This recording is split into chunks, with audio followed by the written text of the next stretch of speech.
Minash-shaytanir-rajim. Bismillahir-rahmanir-rahim. Today we will study about minimization technology. The question arrived is why we use minimization technology. Minimization technology by Boolean expressions. Boolean expressions को simplify करने के लिए हमारे पास बहुत सारे methods होते हैं, जैसे मिनिमाइजेशन टेक्नोलॉजी है, के मैप है। इसी तरह हम के मैप को यूज़ क्यों नहीं करते हैं, मिनिमाइजेशन टेक्नोलॉजी क्यों यूज़ करते हैं? इसका आंसर ये होगा कि के मैप हम कब यूज़ करते हैं, जब हमारे पास 2 या 3 या फिर 4 वेरिएबल्स हो। ठीक है, 3 वेरिएबल्स तक हमारे पास इन्वॉल्व हो तो हम के मैप यूज़ कर सकते हैं। हाँ, अगर 3 से ज़्यादा हमारे पास वेरिएबल्स हो तो तब हम मिनिमाइजेशन टेक्नोलॉजी यूज़ करते हैं, जिसको हम टेबुलर मेथड भी कह सकते हैं। फॉर एग्जांपल मेरे पास क्वेश्चन है f of a b c and d is equal to summation of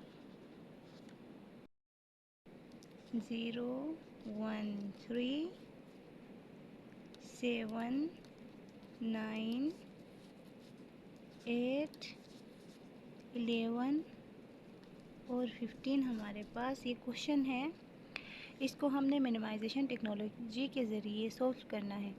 अच्छा, हम इधर के मैप के ज़रिए भी हम सिंप्लीफाइड बूलियन एक्सप्रेशन फाइंड कर सकते हैं, लेकिन इधर वेरिएबल्स देंगे तो 1 से 3 से ज़्यादा वेरिएबल्स इन्वॉल्व है, ए बी सी डी, तो तब हमें डिफ़िकल्टी होती है कि हम सिंप्लीफाइड बूलियन एक्सप्रेशन फाइंड करने के लिए बहुत ज़्यादा डिफ़िकल्टीज़ होती हैं, इसलिए हम मिनिमाइजेशन टेक्नोलॉजी को यूज़ करते हैं। इसका स्टेप 1 से पहले एक चीज़ कि हमारे पास कितने नंबर है, 0 1 3 7 8 9 और 11 15। अब इनका हम बाइनरी एक्सप्रेशन निकालेंगे। फॉर एग्जांपल मेरे पास 0 है तो 0 किसके बराबर है, 0 0 0 0 के बराबर है।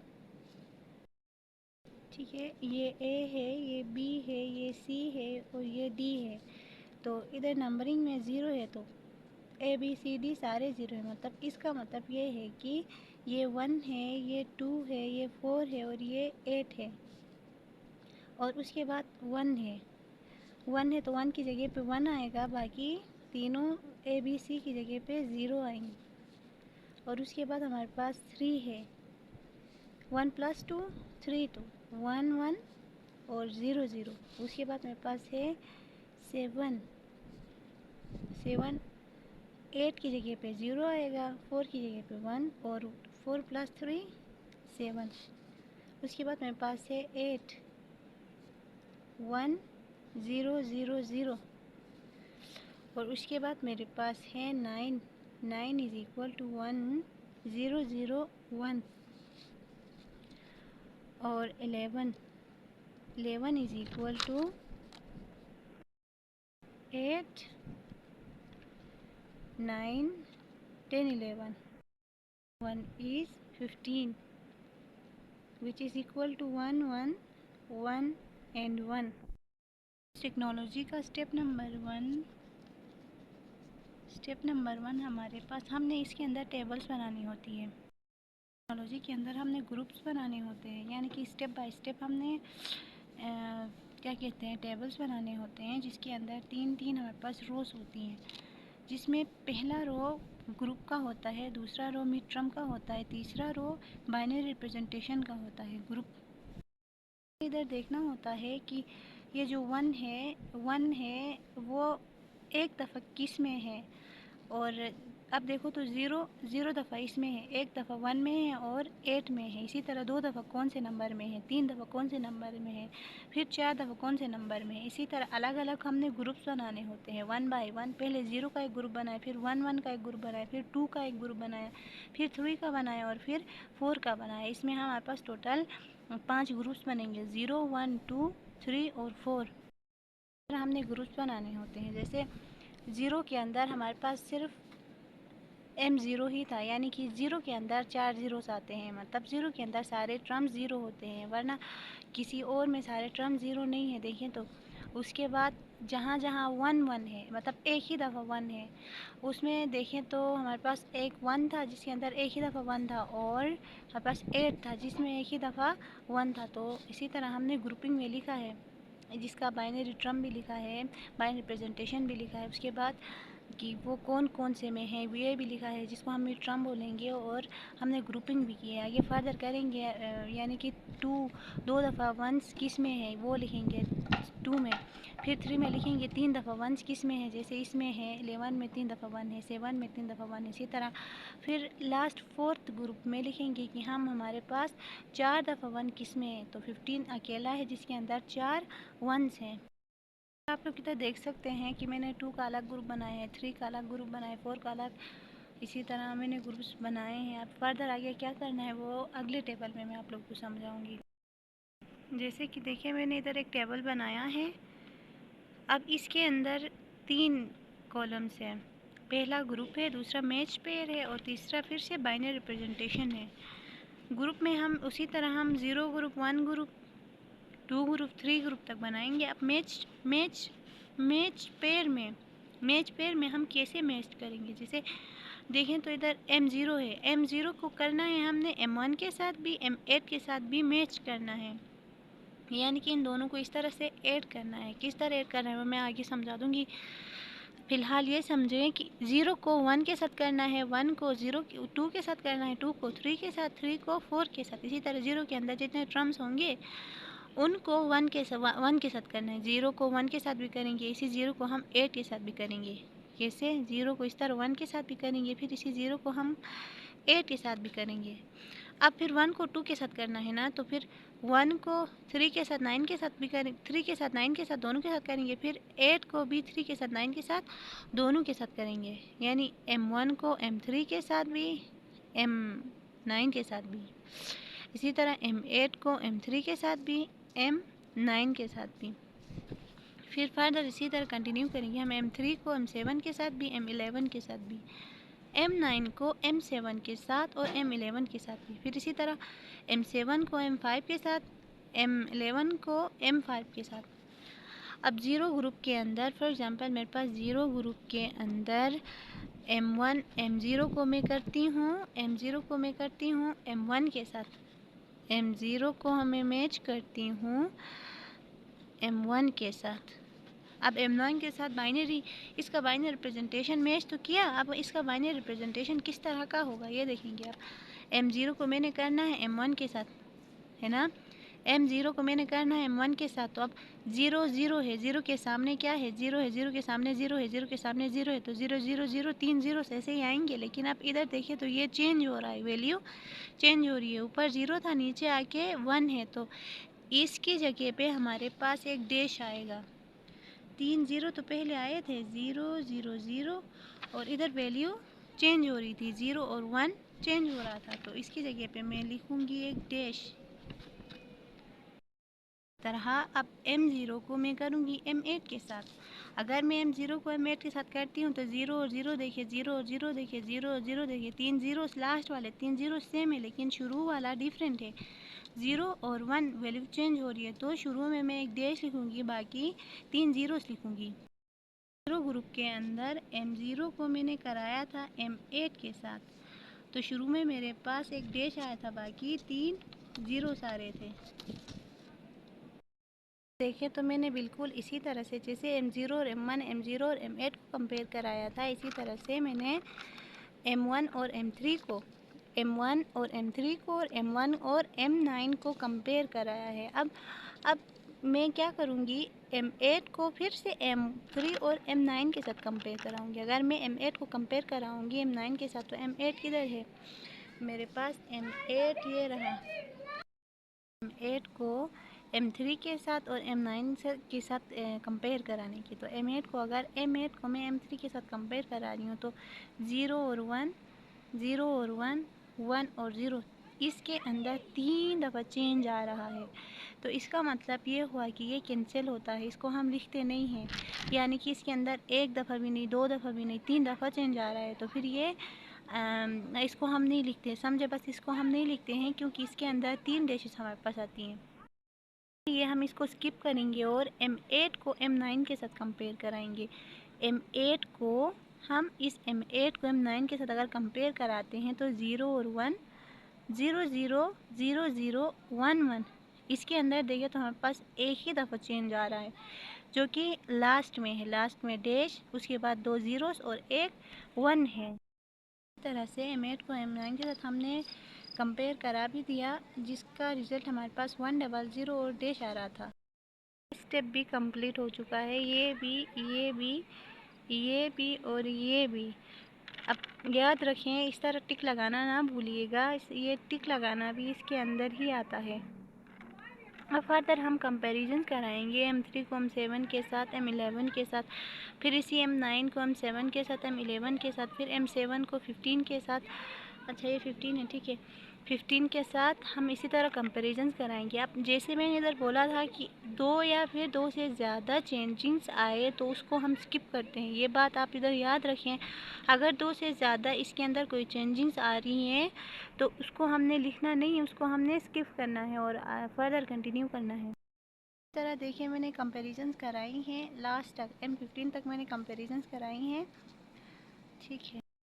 हम स्टेप नंबर 3 हमें ये बता रहा होता है कि इसी तरह हमने फर्दर कंपैरिजंस करानी है। इस टेबल को देखते हुए हमने फर्दर कंपैरिजंस करानी है। जैसे M0 को हम M1 के साथ कराते हैं, सॉरी ग्रुप 0 को 1 के साथ कराते हैं, 1 को 2 के साथ, फिर 2 को 3 के साथ कराते हैं।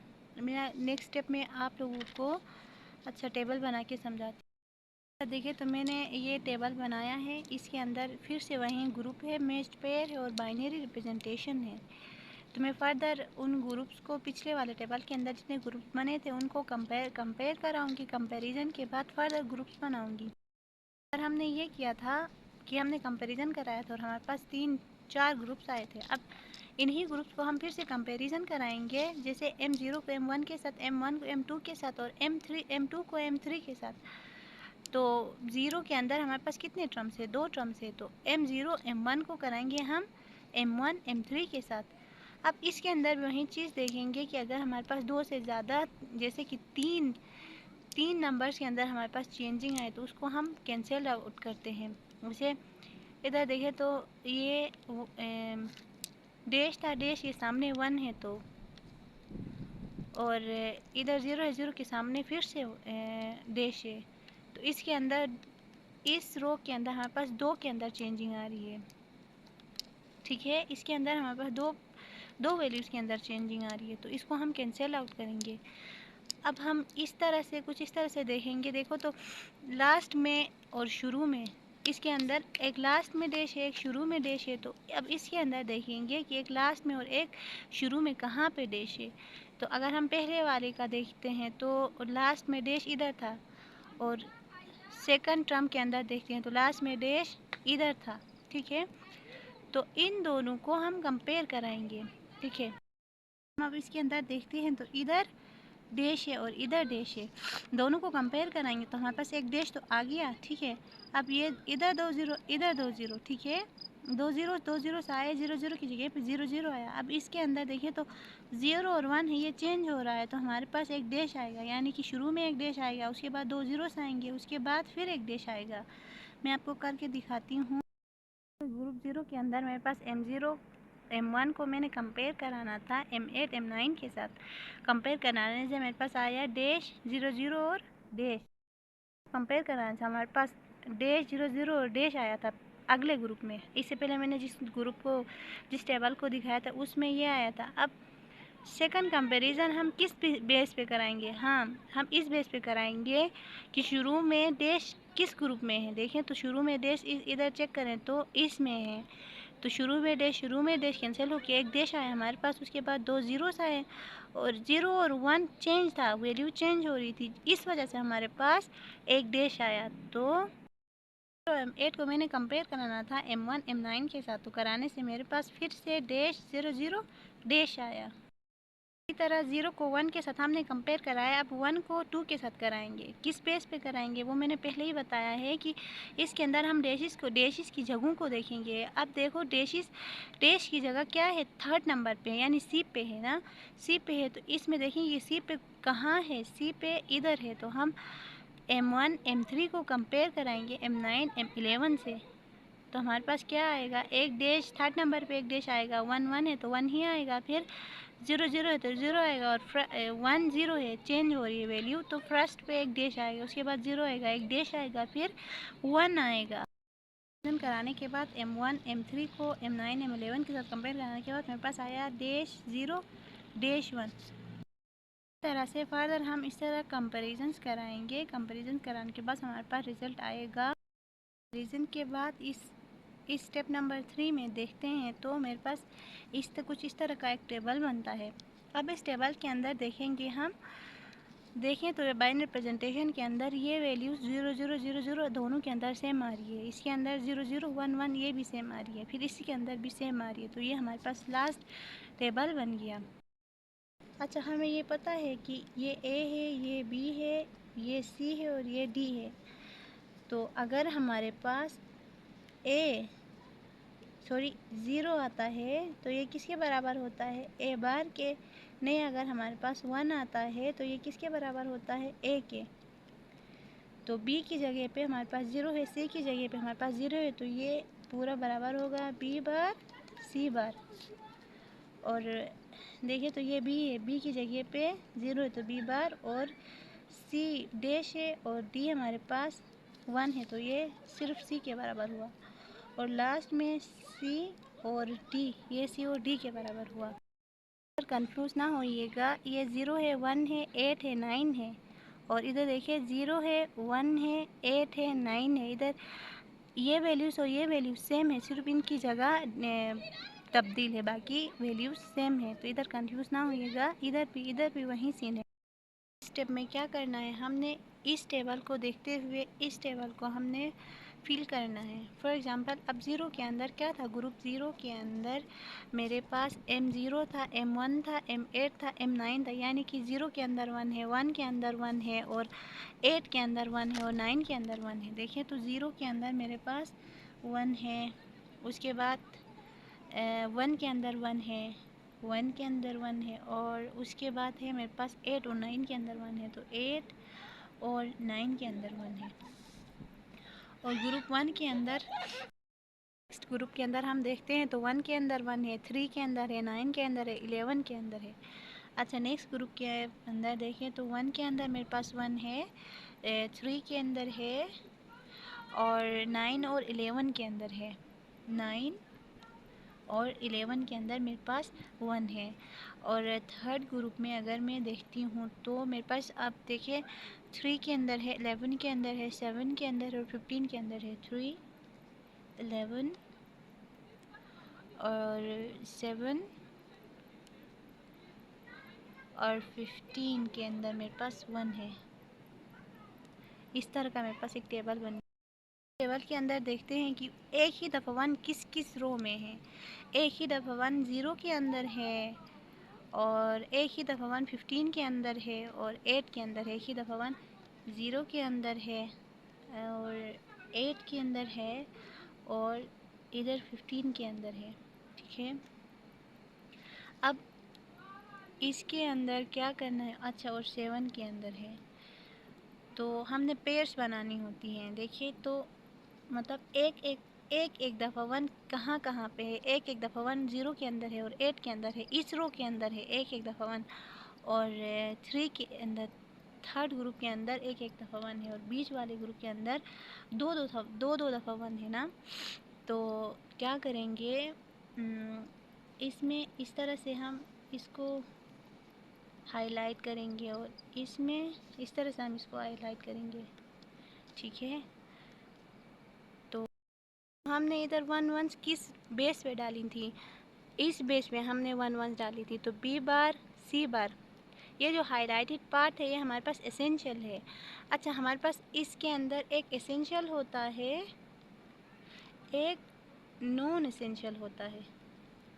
ठीक है, एसेंशियल में हमें जो चाहिए, हमारे पास आंसर के अंदर जो सिंप्लीफाइड बूलियन एक्सप्रेशन हमारे पास जो आता है, उसमें जो सिंप्लीफाइड होता है वो एसेंशियल के अंदर होता है, यानी एसेंशियल बूलियन एक्सप्रेशन हमारे पास आंसर होता है, और नॉन एसेंशियल हमें जो चाहिए नहीं होता है, हमें जो ज़रूरत नहीं होता उसको हम नॉन एसेंशियल के अंदर डालते हैं। जैसे कि यहाँ पे जो हाईलाइटेड पार्ट है ये एसेंशियल में आता है, ये दोनों हमारे पास एसेंशियल में आए हैं। और बीच वाली जो रो थी ग्रुप वन के अंदर क्या है, बी बार सी है, ये नॉन एसेंशियल है। तो हमारे पास सिंप्लीफाइड बूलियन एक्सप्रेशन आया बी बार सी बार। देखिए फर्स्ट रो हमारे पास हाईलाइटेड थी, तो फर्स्ट रो के अंदर अच्छा ग्रुप ज़ीरो के अंदर मेरे पास बी बार सी बार था, तो मैंने लिख दिया प्लस। और थर्ड ग्रुप के को हमने हाईलाइट किया है, तो थर्ड ग्रुप के अंदर मेरे पास क्या है, सी डी है, और प्लस में क्या करूँगी, जो नॉन एसेंशियल है उसको हम हाईलाइट करेंगे। तो नॉन एसेंशियल मेरे पास क्या था, पहला ग्रुप मेरे पास, फर्स्ट ग्रुप मेरे पास बी बार सी था, तो मैं इसको बी बार सी को नॉन एसेंशियल में लिखती हूँ, जिसको मैंने हाईलाइट किया नॉन एसेंशियल। ओवरऑल मेरे पास टेबुलर फॉर्म था। इसी तरह हम टेबुलर फॉर्म के ज़रिए, टेबुलर मेथड के ज़रिए हम सिंप्लीफाइड बूलियन एक्सप्रेशन फाइंड कर सकते हैं।